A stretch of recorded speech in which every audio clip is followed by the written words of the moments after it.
Hello అందరికీ ఈరోజు అయితే కారం అన్నం అయితే ఛాలెంజ్ చేశాను. కొంచెం కారం, ఉప్పు, కొద్దిగా నూనె అయితే వేసుకొని వేడి అన్నంలోకి ఆలు టమాటా ఉంది, మామూలుగా కారం పచ్చడి ఉంది, పండు మిరపకాయ పచ్చడి.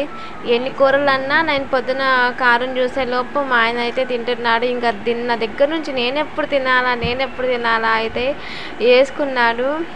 చిన్నప్పటి నుంచి స్పైసీనెస్ తింటే అలవాటు అయ్యేది, బట్ నేనైతే తినలేదు ఫ్రెండ్స్. ఈరోజు తింటుంటే నిజంగా చెప్తున్నా కళ్ళమ్మకి నీళ్ళు వచ్చినాయి. తినింది ఒక ఎత్తు అయితే గబగబా తినేసిన తర్వాత నోరంతా ఎర్రగా మామూలుగా మండలేదు. అబ్బాయి ఎందుకు చేశానా అనిపించింది. కానీ ఏం చేస్తాం, ఇలా ఎప్పుడు చికెన్ మటన్లు కాకుండా ఇలాంటి స్పైసీ వీడియోస్ అన్నా చేయాలి అని అయితే చేశాను. ఈ వీడియో కానీ మీకు నచ్చినట్టు ప్లీజ్ లైక్ చేయండి, షేర్ చేయండి, కామెంట్ చేయండి. 60 సెకండ్లు అయితే కట్ చేశాను, అతి కష్టం మీద వాటర్ కూడా తాగకుండా. ఓకేనా, బాయ్.